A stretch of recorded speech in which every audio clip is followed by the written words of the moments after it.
Bonjour et bienvenue sur 1, 2, 3 Français, le podcast des parents expatriés.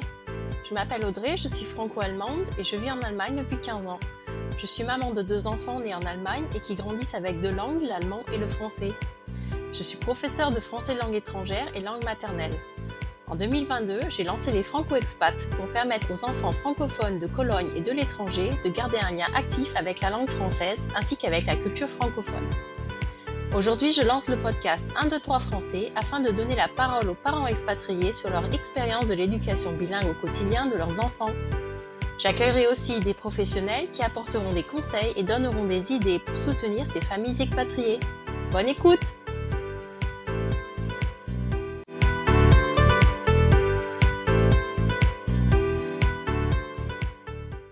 Aujourd'hui, j'ai le plaisir d'accueillir Laurence qui vit en Suède et dont les enfants et les petits-enfants sont nés en Suède. Bonjour Laurence. Bonjour. Est-ce que tu peux te présenter?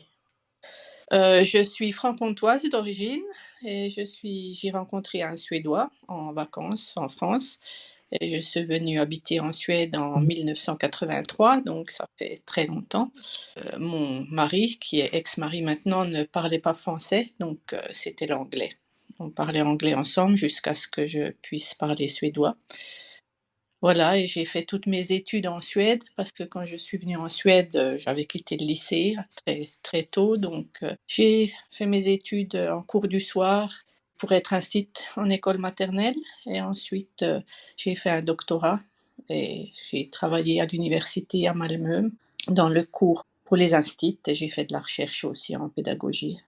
Voilà, et maintenant je suis en retraite, mais je travaille encore quelques heures à l'université quand ils ont besoin de moi.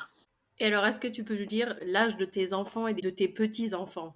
Mes filles ont 38 et 32 ans. Mes petits-enfants ont 7 ans et 4 ans. Et donc, tout ce petit monde grandit bilingue. Pas mes petits-enfants en fait. On leur lit des livres en français, mais moi je les vois pas assez souvent pour pouvoir leur parler français régulièrement. Et de plus, ils ont un papa qui est moitié marocain, moitié suisse, enfin quart de Suisse, donc il y a l'allemand, l'arabe, le français, le suédois. Donc finalement, non, ils parlent que suédois. Comment s'est passé, d'abord pour tes filles, comment s'est passée la transmission du français?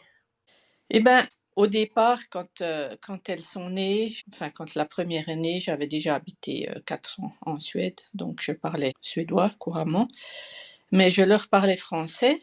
Et à cette époque-là, c'était juste une transition sur ce qu'il fallait faire et ne pas faire avec les enfants. Par exemple, ma tante qui habitait en France et qui avait été prof de français me dit: «Oh, il faut absolument pas que tu mélanges les langues. Il faut pas leur parler français parce que je sais que les enfants bilingues, ils ont que des demi-langues, ils ne parlent jamais correctement ni l'un ni l'autre.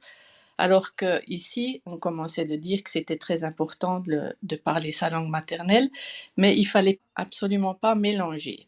Donc, on me disait, il faut que tu leur parles uniquement français et leur papa uniquement suédois, sinon ça va pas marcher. Alors qu'aujourd'hui, on parle de translanguaging, où les bilingues mélangent les langues sans problème. Donc, je leur parlais uniquement français au départ, les premières années, et elles parlaient aussi français entre elles. Elles parlaient mieux français que suédois les 3-4 premières années. Et ensuite, il y avait un Français à Malmö qui a tout fait pour qu'on ouvre une crèche, enfin une maternelle pour bilingues. Parce qu'à Malmö, il y avait déjà des maternelles bilingues, espagnol-suédois, arabe-suédois, enfin toutes sortes. Et il n'y avait pas pour les Français. Donc il a tout fait et finalement ça s'est ouvert, mais il n'avait personne pour y travailler, personne bilingue. Donc, et moi j'étais à la maison avec mes 2 filles encore, donc ils m'ont convaincue de venir travailler dans cette maternelle. Donc j'avais mes filles avec moi en même temps, ce qui n'était pas trop bien parce que pour elles c'était un peu compliqué de penser que j'étais instite et j'étais maman en même temps. Mais ça a été ouvert 2 ans à peu près. Et là, il y avait aussi une psychologue qui venait pour nous dire qu'il fallait absolument pas mélanger les langues, il fallait absolument pas que je parle suédois avec les bilingues et tout.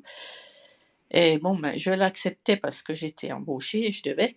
Mais les autres parents français n'acceptaient pas ça parce qu'il y avait des parents français dont la maman était française, le père était suédois, mais les deux parlaient très bien français. Donc ils disaient, nous, on parle français quand on est entre nous, mais si on a des invités, on parle tous suédois.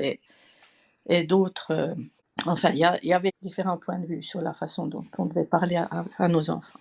Voilà, et après, cette maternelle a fermé parce qu'il n'y avait pas assez d'enfants français. Ah, c'est dommage. Pour que ça continue.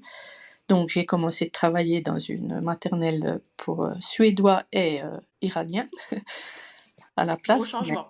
Voilà, mais en tant que Suédoise, avec la langue suédoise. Et là, mes enfants, donc, ont commencé de parler de plus en plus suédois entre eux. Le suédois a commencé de dominer.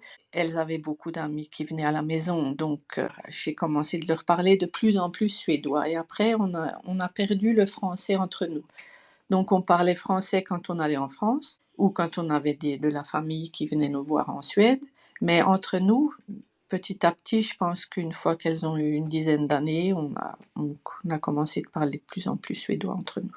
Et alors, est-ce qu'aujourd'hui, elles parlent français comme des Français, on va dire, ou est-ce qu'on peut leur dire qu'elles sont étrangères, entre guillemets? On peut dire qu'elles sont étrangères. Ouais. Malgré tout, la plus jeune est allée travailler au pair à Paris. Ah oui. À deux périodes. L'aînée est allée faire des cours à la Sorbonne aussi, pendant 2 semestres. Et on est passé tous les Noëls en France. Mais on entend qu'elles ont un accent étranger. Ouais. Et la plus jeune, automatiquement, elle dit le quand il faut dire là, et une quand il faut dire un. Et elle n'a jamais pu changer. Alors on lui dit, pense différemment, mais non. Automatiquement, elle se trompe. Il y a des petites choses comme ça qui Voilà. restent. Ouais. Voilà. Est-ce que, du coup, elles parlent français avec leurs enfants? Elle lit des livres pour enfants en français, mais c'est tout. Donc, elle ne leur parle pas français au non, quotidien? Non. Est-ce que toi, tu essayes de faire cette transmission du français pour que tes petits-enfants, du coup, apprennent quand même un peu la langue? Pas vraiment, non. Quand ils étaient tout petits, oui, je leur chantais des chansons en français. Ça, ils veulent encore. Par exemple, pour s'endormir ou tout ça, ils me demandent de leur chanter la chanson en français.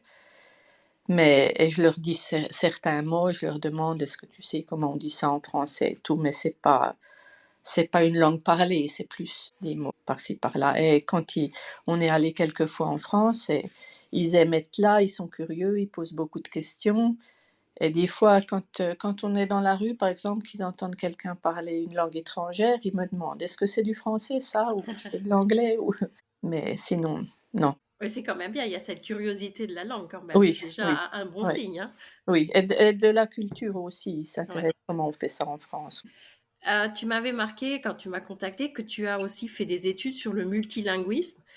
Est-ce que à ce niveau-là, toi, tu as des conseils, fait des recherches, des découvertes qui pourraient intéresser justement des parents qui élèvent leurs enfants de manière multilingue? Moi, c'était plus au niveau de la maternelle où j'ai fait de la recherche sur comment on enseigne les mathématiques en maternelle et où je me suis rendu compte qu'on associe la connaissance de la langue suédoise avec la connaissance des mathématiques. Donc, quand un enfant ne parle pas très bien suédois, on pense automatiquement qu'il ne comprend pas les mathématiques. Et c'est un problème parce qu'ils prennent du retard dès le début alors que ça n'a rien à voir. On peut très bien comprendre très bien la logique, les mathématiques, sans pouvoir s'exprimer comme il faut en suédois. Donc, ça a été le but de ma recherche. Oui, en effet, c'est étonnant d'ailleurs de dire ça. Enfin, moi, on m'a toujours dit, soit tu es matheuse, soit tu es langue, littérature et tout ça. En fait. Donc, vraiment les deux opposés. Oui, mais là, quand ils font des mathématiques en maternelle, si la majorité des enfants sont bilingues ou ne comprennent pas très bien le suédois, ils baissent le niveau automatiquement. Donc, ils font des choses très simples qui se rapprochent plus à l'apprentissage de la langue, comment on dit un triangle en suédois, plutôt que de comprendre qu'est-ce que c'est qu'une forme. Donc, ça les handicape. C'était le but de ce que j'ai vu dans ma recherche. Et aussi, ce que je vois, c'est que les enfants qui parlent français, ils sont plus appréciés que les enfants qui parlent arabe, par exemple. Par exemple, si on rencontre des gens dans la rue, ils entendent «Oh, ils parlent deux langues, oh, ils parlent français ou anglais ou allemand, c'est super». S'ils parlent arabe, on trouve pas ça super. Donc c'est aussi un problème. Mais ça, c'est plus au niveau de la maternelle et où on pense qu'il faut absolument que les enfants apprennent le suédois. Donc on n'apprécie pas trop si les autres parlent une autre langue et qu'on ne comprenne pas. Moi, quand je travaillais dans la maternelle, je me rendais beaucoup compte que mes collègues n'appréciaient pas du tout que je parle français, par exemple, avec Ah les oui. parents, parce qu'elles ne comprenaient pas ce qu'on disait, ou trop avec les enfants, parce qu'elles avaient peur qu'ils n'apprennent pas le suédois correctement. Et cette peur, elle existe encore dans la société. Ok. Ouais. Donc en fait, c'est bien vu d'être bilingue, mais c'est quand même mieux d'apprendre le suédois. Voilà. C'est difficile que d'allier les deux, je pense. Mais Oui, oui. Mais mes conseils en tant que parent, ben oui, il faut parler le plus possible. Et après, j'avais un ami suédois qui disait à ses enfants, parce que mes enfants, même si je leur parlais français, elles pouvaient me répondre en suédois. Pour moi, ça n'avait pas d'importance, alors que lui, il disait à ses enfants, je comprends pas ce que vous dites. Alors, moi, je lui disais, non, moi, je mens pas à mes enfants. Elles savent très bien que je parle suédois. Pourquoi je leur dirais, je comprends pas ce que vous dites? Oui, mais il faut qu'elles apprennent. Et quand ses enfants ont été plus âgés, il refusait de lui parler. Alors il me téléphone, mais mes enfants ne veulent plus me parler. On en rit, mais c'est vrai que c'est quand même un peu triste. Hein. Ben oui, c'est triste, oui. Ouais. Est-ce que maintenant ils Mais se reparlent quand même, juste pour oui, rassurer tout le monde? et je m'aperçois que de tous les parents, le groupe de parents français on était, en fait, ses enfants à lui et les enfants d'une autre aussi, dont le père parlait français aussi, donc il parlait français à la maison. Et lui aussi, sa femme était suédoise mais parlait français, donc ils parlaient beaucoup français à la maison, tous ensemble. Les enfants, maintenant adultes, parlent beaucoup, beaucoup mieux français que les miens. Donc je pense que ça agit beaucoup si les deux parents peuvent parler français entre eux aussi, que les enfants sont baignés dans la langue. Alors que chez moi, j'étais la seule qui parlait français avec elles, donc elles ont moins appris. Est-ce qu'il y a toujours aussi des actions locales pour soutenir le français chez les enfants francophones, justement? Donc, tu as parlé de cette école maternelle, mais qui a fermé. Est-ce que maintenant, il y a d'autres structures? Je sais pas, parce qu'à un moment donné, il y avait aussi une association qui s'appelait l'ACEDI, Mhm. où on pouvait aller en tant qu'adulte pour rencontrer d'autres adultes, mais aussi avec les enfants, où on fêtait par exemple la fête des rois ou la fête de Noël, Pâques, tout ça, où il y avait des activités pour les enfants. Ça a fermé aussi. Et je vois par exemple sur Facebook que le groupe des Français recherche quelquefois d'autres parents français pour se rencontrer, pour parler ensemble, mais je ne pense pas qu'il y ait une association ou quelque chose de régulier maintenant à Malmö. D'accord, donc c'est vraiment aux parents en fait de faire cette démarche, Voilà, de trouver d'autres parents, d'être toujours voilà, actifs pour garder ce lien, notamment pour oui, les enfants. Hein. oui. Sinon, il y a une maternelle école à Lund qui est bilingue, enfin même trilingue, où ils parlent anglais, espagnol, français. Mais c'est privé et il faut les emmener, c'est un peu plus compliqué. Est-ce que tu aurais des conseils pour spécifiquement justement pour les grands-parents qui ont déménagé à l'étranger et dont leurs enfants sont nés à l'étranger et qui ont eux-mêmes des petits-enfants et donc dont les petits-enfants sont en fait la deuxième génération bilingue et on entend souvent, enfin moi c'est vrai que c'est quelque chose que j'ai pas mal entendu, ces petits-enfants en fait ont plus de mal à apprendre le français que les enfants eux-mêmes. Je pense qu'il faut les rencontrer souvent. Si on veut qu'ils apprennent une langue, d'abord, il faudrait continuer de parler français avec ses propres enfants pour que les petits-enfants entendent aussi la langue continuellement et prennent ça naturellement. Et les rencontrer très souvent parce que même si on les voit une fois par semaine, c'est pas suffisant pour leur apprendre une langue. En effet. Donc très, très vite, on se rend compte que mais ils comprennent pas ce que je dis, donc je le dis en suédois à la place. Et puis ça prend le dessus. Donc je pense que oui, continuer de parler avec ses enfants en français très souvent et rencontrer ses petits-enfants souvent. Que tous les grands-parents se souhaitent. Ouais. Alors, est-ce que tu as des anecdotes sur le bilinguisme de tes filles? On va rester du coup avec tes filles quand elles étaient plus petites. Eh ben, je sais, ma mère était en Suède, donc en vacances, elle regarde par la fenêtre, il faisait froid, et il y avait un jeune qui avait seulement un t-shirt, Et elle dit, ah ben, il est réchauffé celui-là. Et le lendemain, ma fille voit la même chose. Et elle dit, ah, il a réchauffé ses habits celui-là, c'est pour pas avoir froid. Ah, c'est mignon, ouais. Ouais. Et aussi au téléphone, d'une, elle lui dit, on n'a pas acheté de sapin de Noël encore parce qu'il aurait plus de poils. à Noël. C'est Ouais. mignon, ouais. C'est les deux choses dont je me souviens qui se rapportent au français. Il y en avait certainement plus, mais c'est dont je me souviens. Ouais. Oui, il y en a certaines qui marquent plus que d'autres, en effet. Ouais, oui. Eh ben, je te dis merci pour ce témoignage très intéressant. Mm. Je suis sûre que ça va intéresser beaucoup de gens, notamment cette vision comme je dis, grands-parents qui a élevé ses enfants bilingues et dont les enfants sont cette deuxième génération bilingue, en fait, parce qu'il y en a beaucoup. Oui, oui. Et beaucoup se posent cette question, justement, comment on peut aider ces petits-enfants à maintenir ce rapport avec la France, Oui. le français, la culture, etc. D'un autre côté, je pense que c'est plus facile de maintenir la culture parce qu'on continue d'agir en français, même si on devient un peu suédois aussi.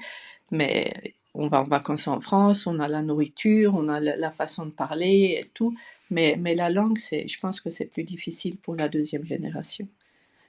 En effet, hein. C'est Ouais. ce qui revient souvent, oui. Ouais. Eh ben, merci et au revoir. Merci, au revoir et bonne chance pour les autres. Merci.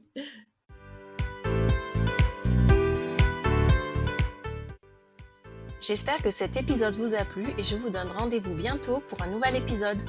N'hésitez pas à me partager en commentaire vos impressions et vos questions. À bientôt!